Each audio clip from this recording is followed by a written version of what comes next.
ಗೋವಾದ ಕೆಸಿನೋದಲ್ಲಿ ನಿವೇದಿತಾ ಗೌಡ ಅವರು ಪೇಚಾಟಕ್ಕೆ ಸಿಲುಕಿರುವಂತಹದ್ದು. ಕೆಸಿನೋಗೆ ಮುಖ್ಯ ಅತಿಥಿಯಾಗಿ ಹೋದಂತಹ ನಿವೇದಿತಾ ಗೌಡ ಕೆಸಿನೋದಲ್ಲಿ ಇಂಗ್ಲೀಷ್ನಲ್ಲೇ ಮಾತನಾಡಿರುವಂತಹ ನಿವೇದಿತಾ ಅಲ್ಲಿದ್ದ ಕನ್ನಡಿಗರೆಲ್ಲ ಕನ್ನಡ ಮಾತಾಡುತ್ತಾಯಿ ಹೀಗಂತ ಕೂಗಿ ಕೂಗಿ ಹೇಳಿದ್ದಾರಂತೆ. ಕನ್ನಡಿಗರು ನಿವೇದಿತಾ ಅವ್ರನ್ನ ಕನ್ನಡದಲ್ಲೇ ನೀನು ಮಾತಾಡಬೇಕು ಅಂತೇಳಿ ಜೋರಾಗಿ ಹೇಳಿದ್ದಾರಂತೆ.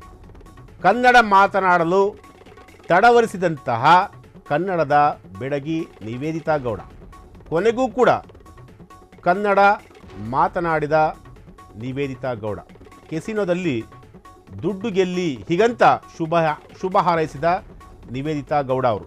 ಎಸ್, ನಿವೇದಿತಾ ಗೌಡ ಅವರು ಗೋವಾಕ್ಕೆ ಹೋಗಿದ್ದಾರೆ. ಅಲ್ಲಿ ಒಂದು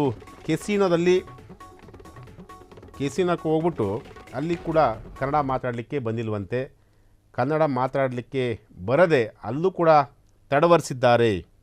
ಸೊ ಅಲ್ಲಿದ್ದಂತಹ ಕನ್ನಡಿಗರು ದಯಮಾಡಿ ನೀವು ಕನ್ನಡದಲ್ಲಿ ಮಾತನಾಡಿ ಹೀಗಂತ ಅಲ್ಲಿದ್ದವರು ಹೇಳಿದ್ದಾರೆ. ಆಗ ಅವರು ದುಡ್ಡು ಗೆಲ್ಲಿ ಹೀಗಂತ ಕನ್ನಡದಲ್ಲಿ ಮಾತನಾಡಿ ಶುಭ ಹಾರೈಸಿದ್ದಾರಂತೆ ನಿವೇದಿತಾ ಗೌಡರು.